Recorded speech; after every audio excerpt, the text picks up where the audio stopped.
L'invité du jour, animé par Aurélie Véron.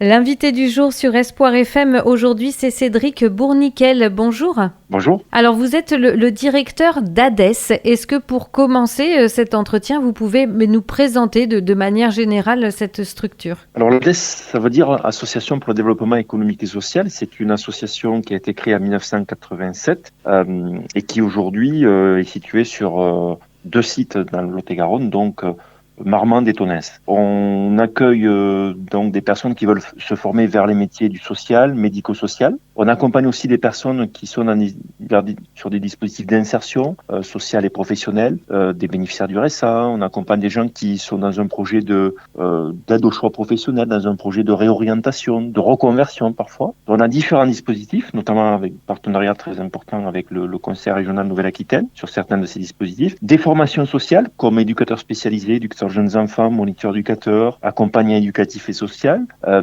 et d'autres formations. On pilote aujourd'hui 24 dispositifs d'insertion, de formation et d'animation territoriale aussi, puisque on a créé en 2017 ce qu'on appelle un pôle ressources développement social local, dont l'objectif est que l'ADES soit pas uniquement vu par les partenaires comme pour reprendre des apprentis ou des stagiaires, mais aussi un lieu ressource. Et donc, on propose différentes actions pour accompagner la dynamique du Lot-et-Garonne sur différents sujets. Donc, on organise des conférences, on met en place une newsletter, on organise des matinales aussi pour les directions. Voilà, donc c'est participer à l'animation du territoire à travers ce pôle ressources développement social local. On le verra justement dans quelques instants. Il y a un programme d'événements et d'animation assez riche, notamment pour cette fin de mois. On en reparlera dans quelques instants, mais juste avant, est-ce que vous pouvez nous donner des chiffres ? L'ADES, c'est combien de personnes accueillies et formées chaque année à peu près ? Alors sur l'année 2024, par exemple, on a accompagné 1900 personnes dans un parcours de formation d'insertion. On forme donc bien sûr des futurs travailleurs sociaux avec une zone de rayonnement qui est sur Lot-et-Garonne, Nouvelle-Aquitaine et parfois des régions voisines aussi, puisque on est 7 établissements de formation en travail social en Nouvelle-Aquitaine qui sont chargés de dispenser des diplômes d'État donc qui sont voilà, donc sur Lot-et-Garonne on est les seuls à dispenser ces formations-là, et on a des personnes qui viennent aussi du coup d'autres départements et d'autres régions. Voilà, donc c'est 1900 personnes, alors qui il y a aussi de la formation continue, il y a des professionnels qui se forment tout au long de l'année. Ouais. Donc c'est un réseau aussi de partenaires très important avec qui on travaille main dans la main, où on forme leurs futurs travailleurs sociaux qui vont venir se former à l'ADES, mais qui vont être sur des lieux de stage, des lieux d'apprentissage dans leur structure. Et en même temps, on aura cette possibilité à travers des gens qui sont déjà formés, qui sont en poste, de les accompagner sur la montée en compétences et ce qu'on appelle le plan de développement des compétences des salariés. D'accord, donc oui, je suis surprise de ce chiffre, c'est quand même assez important. Est-ce que justement le Lot-et-Garonne, la Nouvelle-Aquitaine, c'est un territoire particulièrement demandeur en termes d'emploi dans le social, ou est-ce que c'est un petit peu comme partout en France ? Alors, c'est un peu comme partout en France, et comme vous dites, aujourd'hui, il y a, on sait qu'il y a un départ générationnel dans les années qui viennent et qu'il y a de gros problèmes depuis, on va dire, 2020-2021 de recrutement dans notre secteur du social, médico-social. Et c'est pour ça d'ailleurs que l'ADES, à l'initiative de partenaires qui nous ont sollicités pour réfléchir sur des problématiques qu'ils avaient de recrutement sur le terrain, on a mis en place en 2022 un forum des métiers du social, médico-social, santé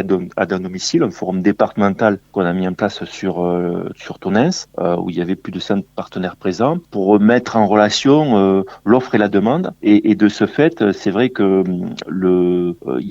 c'est toute une machine qui est derrière les métiers sociaux, puisqu'on a l'ADES forme des futurs travailleurs sociaux, mais on a aussi sur le territoire, et c'est une véritable force, des maisons familiales rurales, on a des lycées professionnels, publics, privés, qui font des parcours services service aux personnes. Et donc, ces personnes-là, on les retrouve soit dans les formations d'aides-soignants, d'infirmiers, on en retrouve à l'ADES aussi sur les formations de futurs travailleurs sociaux. Et la chance qu'on a sur Lot-et-Garonne, c'est qu'on a un établissement de formation de travail social. Tous les départements n'en ont pas. Et c'est pour ça aussi qu'on draine dans notre public des gens qui viennent d'autres territoires. Et c'est vrai que 1900 personnes, alors en formation initiale, en formation continue, on est aussi centre de formation d'apprentis, c'est-à-dire que nos formations pour les personnes qui veulent aller vers les formations de travail social, c'est des formations qui sont accessibles par le contrat d'apprentissage. Donc, le paradoxe qu'on a d'ailleurs, c'est que on a moins de candidats en France, à Marmande ou ailleurs, dans Lot-et-Garonne ou ailleurs, on a moins de candidats en France, personnes qui veulent aller vers les métiers du social. Voilà, on en a beaucoup moins qu'il y a 10 ans, mais on a beaucoup plus de personnes en formation parce que les employeurs ont depuis quelques années développé beaucoup l'accueil d'apprentis dans leur structure. Et c'est vrai que la réforme de l'apprentissage de 2018-2019 nous a permis à l'ADES d'être centre de formation d'apprentis et d'avoir une stratégie de développement de l'apprentissage très forte avec les employeurs du territoire.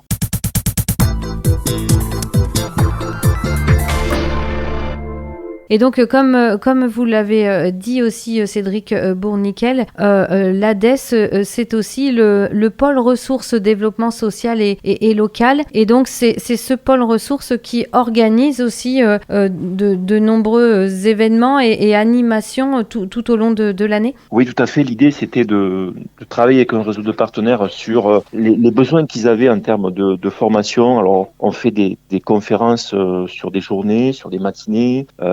Voilà, ça peut être sur la protection de l'enfance, sur l'autisme, sur le handicap et sur des sujets qui les concernent et des sujets aussi où on essaye d'avoir des plateaux avec des personnalités qui viennent parler de sujets dont ils maîtrisent, en relayant aussi souvent des initiatives qui se passent sur le territoire lot-et-garonnais parce que c'est vrai qu'on est dans un secteur où le savoir-faire est présent mais le faire savoir est un peu plus compliqué. Et donc l'idée à travers ces conférences, c'est vraiment de valoriser ce qui se fait sur tout le territoire et donc pour ça se fait dans des, je dirais, alors, grandes messes, parce que quand on fait des conférences, parfois c'est 200, 300. Sur l'autisme, on est sur 600 personnes qui sont présentes sur la journée. Mais c'est aussi à travers une newsletter où on va collecter un peu et repérer ce qui se passe sur le terrain pour en faire des actes qu'on met dans la newsletter et qu'on transmet à tous les professionnels du territoire. Et ça, c'est aussi notre implication territoriale pour, quand on fait la formation, on peut être rapidement déconnecté des réalités, donc d'être bien connecté aux réalités de ce qui se passe sur le terrain pour bien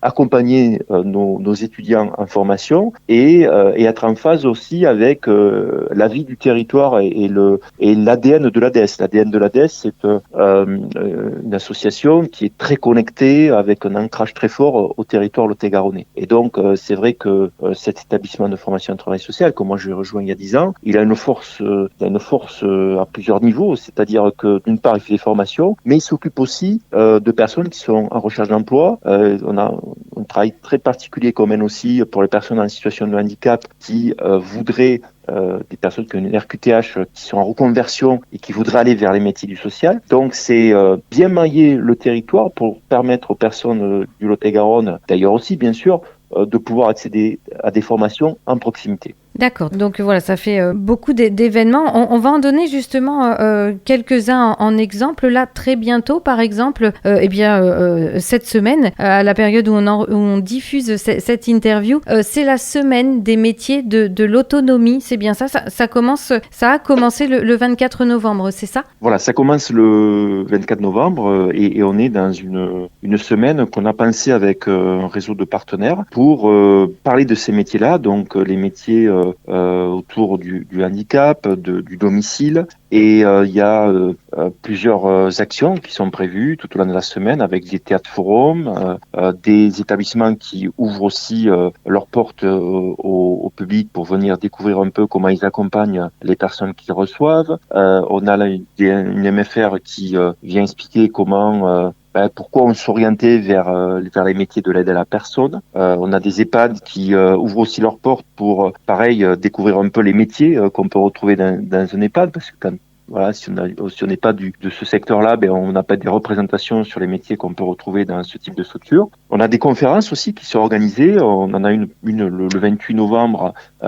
sur une table ronde débat sur Agen qui est organisée sur les tensions de recrutement dans les métiers du soin et de l'autonomie. Et ça, c'est la direction du travail qui l'organise. Et puis on a au niveau de l'ADES aussi une conférence qu'on fait aussi le 28 novembre. C'est une conférence sur handicap et vieillissement, la double peine, en fait, qui va se traiter du vieillissement des personnes handicapées. Et ça, c'est sur une matinée et c'est à Marmande au sein du campus des métiers. D'accord, donc avec en invité, si je ne me trompe pas, donc un sociologue, Michel Billet, c'est bien cela? Tout à fait. Ce sera notre personnalité qui viendra nous éclairer sur ce sujet-là. Et on aura aussi une table ronde avec des acteurs locaux. C'est comment cette question du vieillissement des personnes en situation de handicap est pris en compte, en charge et aussi les défis qu'on a dans les décennies à venir sur cette question-là. Et il y aura aussi Christian Cantonis qui est travailleur social de formation, qui est psychanalyste aussi et qui vient de Perpignan pour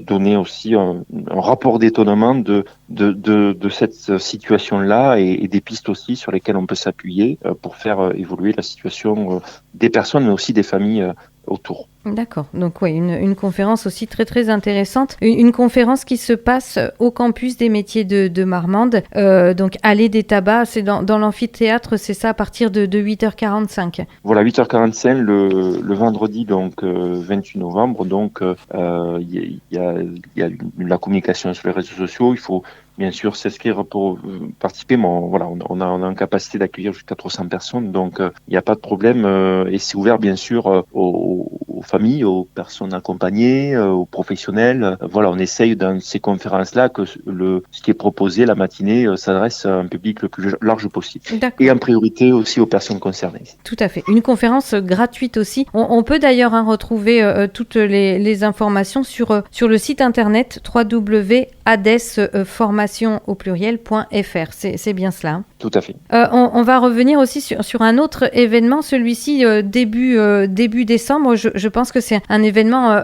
important pour l'ADES. Donc c'est le 6 décembre, ce sont les journées portes ouvertes de l'ADES, c'est bien ça? Voilà, ça sera les 10e journées portes ouvertes.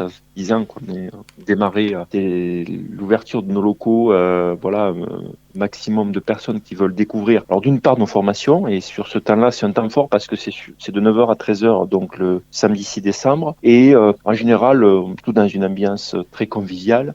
Donc notre équipe pédagogique, mais aussi nos étudiants accueillent les personnes qui veulent se renseigner, qui veulent peut-être rentrer dans nos formations dans les mois à venir. On accueille les personnes, mais avec leur famille aussi souvent. Il y a des gens qui viennent de très loin, qui viennent d'autres régions, puisqu'on fait par exemple la formation d'éducateurs de jeunes enfants.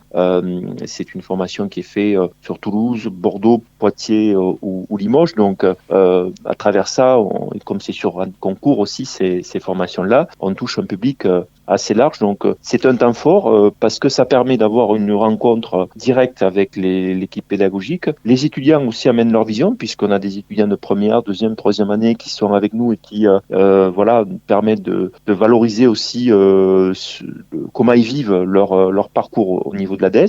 Et puis c'est important aussi parce que on est dans un territoire rural, voire très rural, et que les gens, ils ont besoin de voir, notamment les parents, où leurs enfants vont demain venir étudier pendant peut-être 3 ans. Et c'est vrai qu'on a des atouts importants dans le Lot-et-Garonne par rapport à des grandes villes comme Bordeaux ou Toulouse. On dit faire ces études, c'est les faire dans des métropoles, mais les faire aussi sur des territoires un peu plus ruraux et comme à Marmande, c'est une opportunité aussi parce que le coût de la vie est moins cher, se loger ça coûte moins cher. Il y a des astuces et des solidarités étudiantes qu'on retrouve pas forcément ailleurs. Et puis il y a une ambition au niveau de l'équipe pédagogique et de l'ensemble des salariés de l'ADES d'être accessible en proximité et d'allier ça à une qualité de formation. Donc c'est vrai que notre proposition aujourd'hui à travers une journée porte ouverte, c'est de venir aussi voir dans quel type de lieux locaux vont vivre les étudiants pendant leur année de formation. Bien sûr, c'est important aussi. Eh bien, en tout cas, on le rappelle à nos auditeurs, les journées portes ouvertes de l'ADES, c'est ce 6 décembre. Donc, pareil, si on veut plus d'informations, on peut les retrouver sur le site internet. Je le redonne, le www.adesformation.fr, formation avec un S, c'est au pluriel. En tout cas, merci beaucoup Cédric Bourniquel. Donc, je le rappelle, vous êtes le directeur d'ADES. Merci d'avoir pris un petit peu de temps pour nous parler de cette structure. Merci à vous. Merci. C'était l'invité du jour, animé par Aurélie Véron.